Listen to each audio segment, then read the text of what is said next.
Good evening students, now we continue our chapter 7 विद्युत धारा का चुंबकीय प्रभाव। और आज हमारा नेक्स्ट टॉपिक है दो समांतर धारावाही चालक तारों के मध्य बल। दो समांतर धारावाही चालक तारों के मध्य बल हमें ज्ञात करना है। अभी इससे प्रीवियस वीडियो में हम लोग हमारा जो प्रीवियस वीडियो था उसके अंदर हमने एक धारावाही चालक को चुंबकीय क्षेत्र में रखा था और उस धारावाही चालक के कारण से चुंबकीय क्षेत्र द्वारा लगने वाला बल हमने ज्ञात किया था।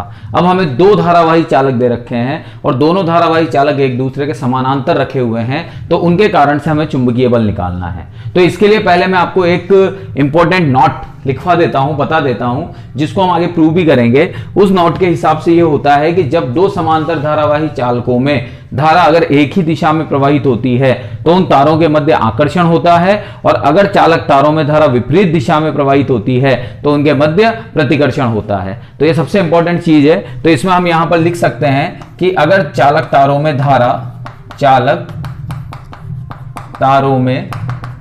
धारा कैसी होगी, समान दिशा में। अगर चालक तारों में धारा समान दिशा में प्रवाहित होती है तो क्या होता है यहां पर, आकर्षण।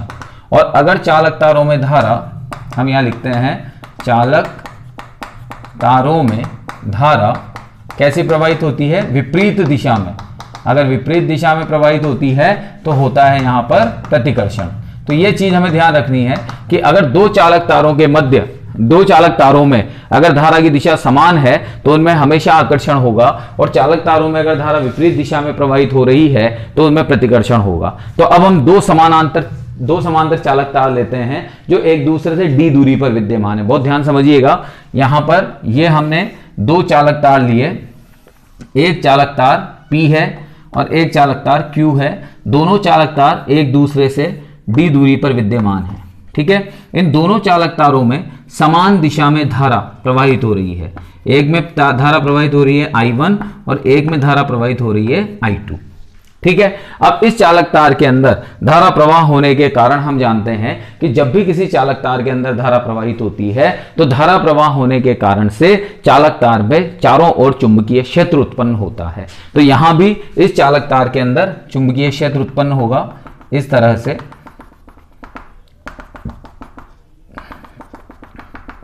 इस तरह से यहां पर ये चुंबकीय क्षेत्र उत्पन्न होगा, दिस वन। ठीक है, ये चुंबकीय क्षेत्र उत्पन्न होगा।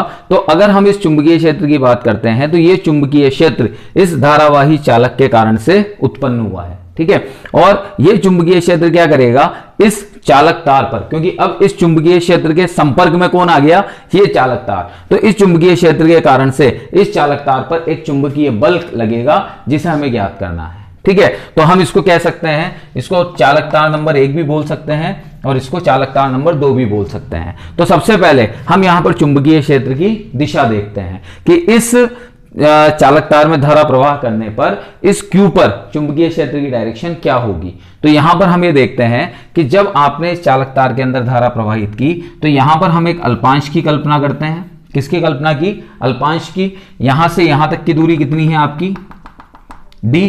तो जैसे ही हम धारा की दिशा से थोड़ा सा आगे जाते हैं और आगे जाकर घूमते हैं, मैंने आपको दिशा निकालने का सबसे सीधा तरीका बता रखा है कि धारावाही अल्पांश की दिशा में थोड़ा सा आगे जाइए और आगे जाके घूम जाइए। तो जैसे ही आप आगे जाकर घूमते हैं तो आपको घूमते ही जो धारा की दिशा है वो कैसी दिखाई देती है, इनवर्ड। कैसी दिखाई देती है, इनवर्ड। दैट मीन्स इस चालक की वजह से यहां पर जो चुंबकीय क्षेत्र उत्पन्न होगा B1, उसकी दिशा कैसी होगी, इनवर्ड। ये जो क्रॉस चिन्ह है, ये क्रॉस चिन्ह किसको प्रदर्शित करता है, अंदर की ओर। ये क्रॉस चिन्ह प्रदर्शित करता है कि चुंबकीय क्षेत्र की दिशा किधर की ओर है, अंदर की ओर। ठीक है, तो अब आपके चुंबकीय क्षेत्र की दिशा किधर की ओर हो गई, अंदर की ओर। ठीक, अब इस धारावाही चालक के कारण से जो चुंबकीय क्षेत्र उत्पन्न होगा वो चुंबकीय क्षेत्र कितना होगा, तो हम जानते हैं कि किसी धारावाही चालक के कारण, किसी धारावाही चालक के कारण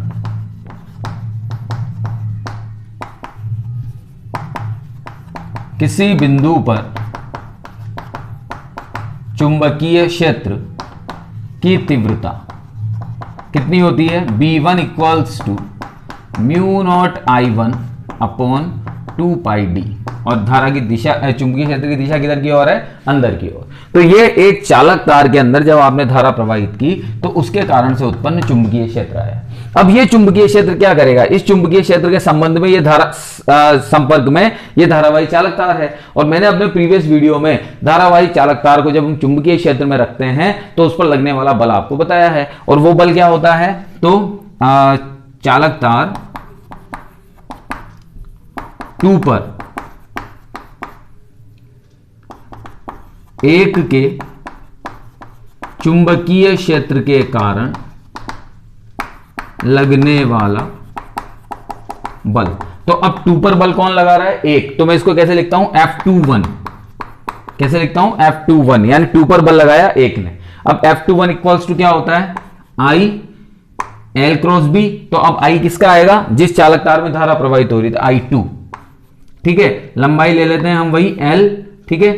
चुंबकीय क्षेत्र किसका आएगा, चुंबकीय क्षेत्र इसका, क्योंकि इसके चुंबकीय क्षेत्र के प्रभाव के कारण से इस पर बल लग रहा है, तो यहां पर आएगा I2L B1 sign of theta, ठीक है। अब यहां पर पूरा चालक तार लेने की जगह अभी हमने यहां अल्पांश ले रखा है, क्या ले रखा है, अल्पांश। तो यहां L की जगह हम क्या ले लेते हैं, DL, ठीक है। तो यानी इस अल्पांश DL पर जो बल लगेगा, इस जगह पर इस अल्पांश DL पर जो बल लगेगा वो बल कितना होगा, F21 equals to I2 DL B1 sine theta.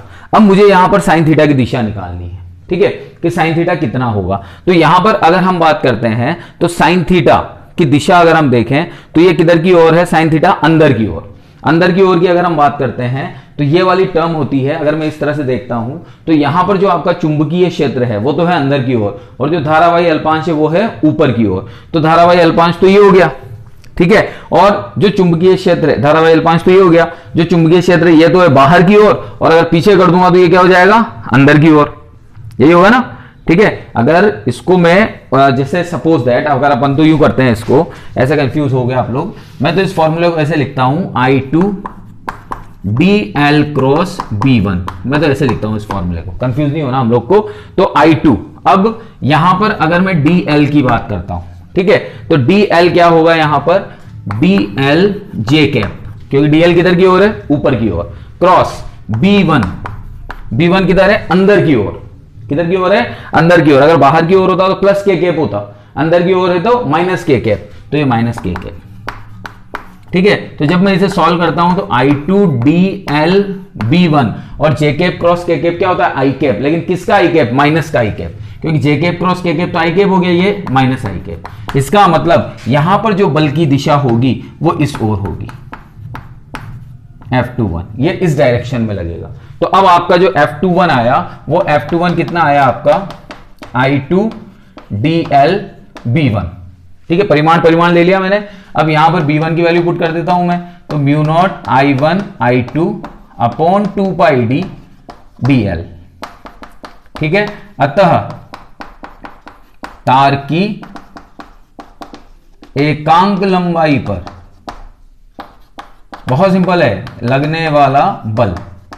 तो जब हम तार की एकांक लंबाई पर लगने वाला बल निकालते हैं तो F21 बाई DL, ठीक है।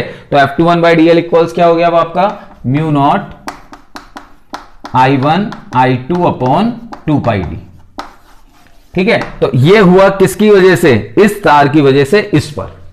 अब हम उल्टा करते हैं, उल्टा क्या करते हैं कि इसकी वजह से लेते हैं चुंबकीय क्षेत्र, और इस चुंबकीय क्षेत्र की वजह से देखते हैं इस पर बल, ठीक है। चलिए तो अब देखते हैं हम लोग,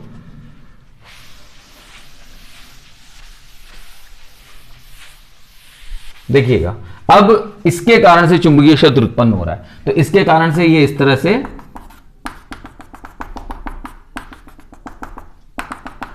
ये चुंबकीय क्षेत्र उत्पन्न हुआ, ठीक है।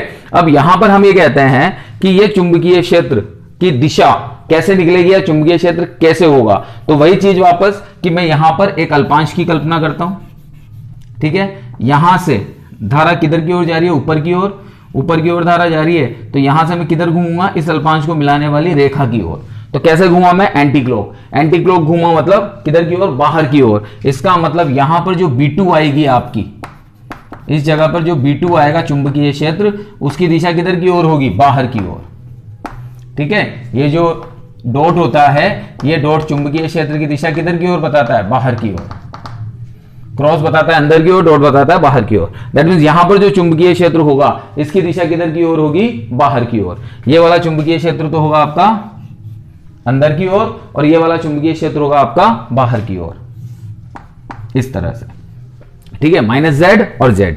ठीक, अब क्या करेगा, ये जो चुंबकीय क्षेत्र है, सबसे पहले तो इस चालक तार के कारण से चुंबकीय क्षेत्र क्या निकला, B2। तो यहां पर हम लिखते हैं धारावाही चालक तार के कारण चुंबकीय क्षेत्र, तो क्या हो गया, B2 इक्वल्स टू, हमने लिखा mu naught I2 upon 2 pi D dot, यानी डॉट के डायरेक्शन क्या रिप्रेजेंट कर रहा है, बाहर की ओर। ठीक, अब इस धारावाही चालक, ये चुंबकीय क्षेत्र, इस धारावाही चालक पर क्या लगाएगा, बल लगाएगा। ठीक है, बल वही चीज वापस जो मैंने अभी बताया था आपको। तो चुंबकीय क्षेत्र के कारण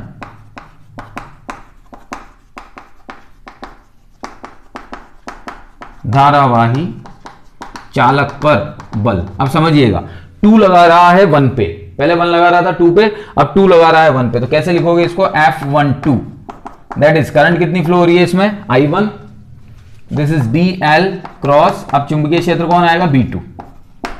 ठीक है, अब समझिएगा I1 DL कौन सी डायरेक्शन में, वापस दिस इज J कैप, और B2 कौन सी डायरेक्शन में है, अब आउटवर्ड है ये, तो K कैप। तो यहां से क्या बना आपका, IDL B2 I cap, I cap का मतलब इस डायरेक्शन में, माइनस I कैप इस डायरेक्शन में ना, I1 I कैप इस डायरेक्शन में, दैट मींस ये।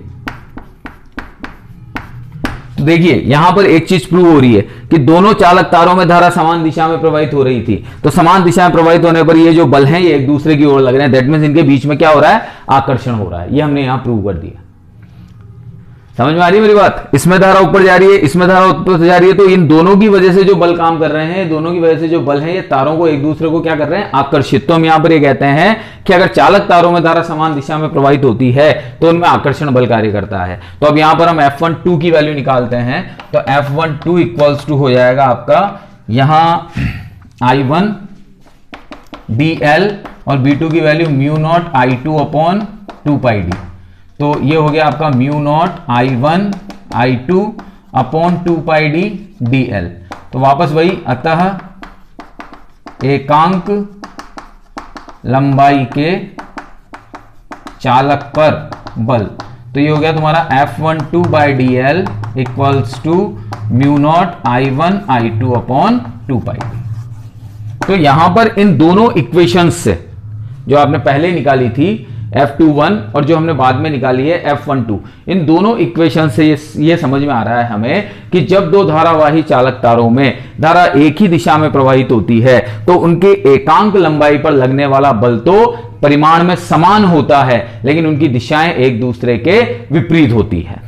ठीक है, तो ये हमने यहां से प्रूव कर दिया। तो इसको हम ऐसे लिख सकते हैं अब कि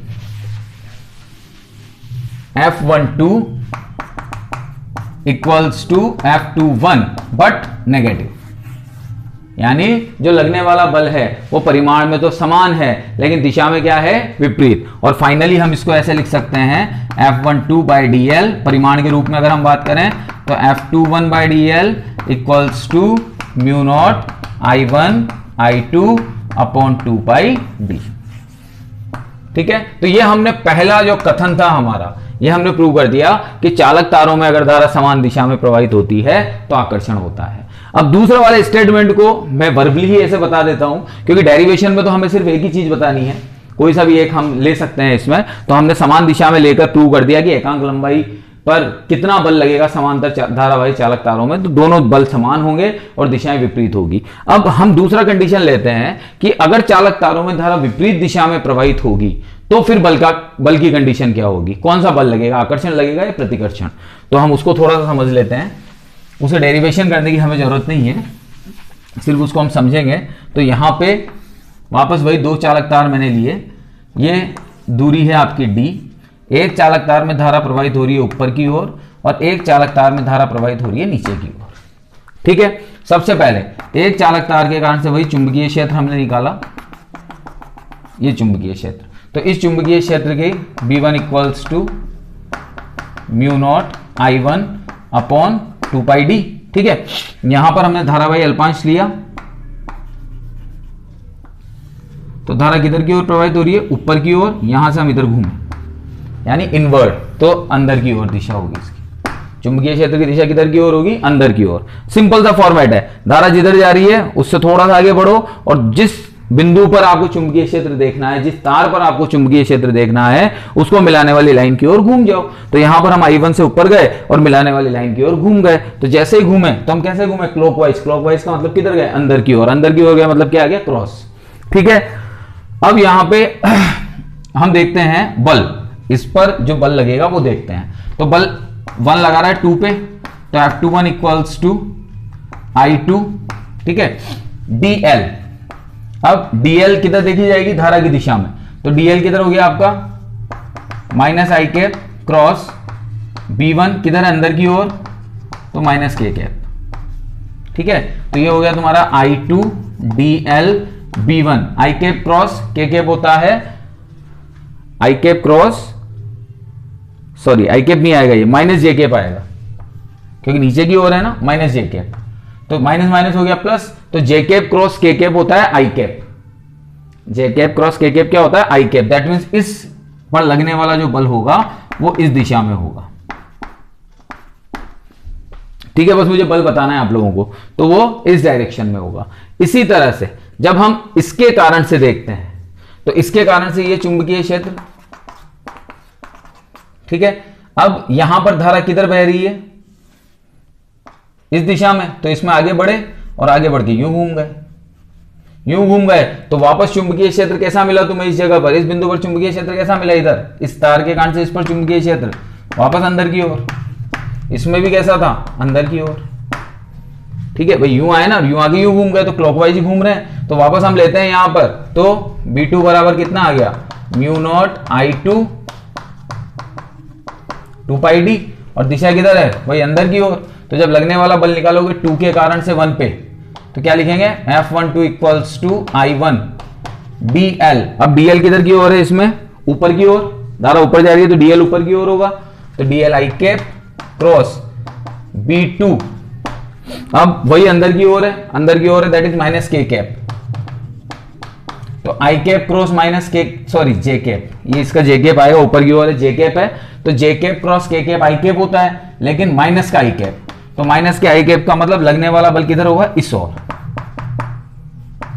तो हम क्या देख रहे हैं यहां पर कि जब धाराएं विपरीत दिशा में बहती हैं, तो जो बल हैं लगने वाले वो एक दूसरे के विपरीत दिशा में कार्य करते हैं। तो इस चीज को भी हमने यहां पर प्रूव कर दिया। ठीक है बेटा, तो ये आपका टॉपिक कंप्लीट हुआ, 2 समांतर धारावाही चालक तारों के मध्य बल। Thank you.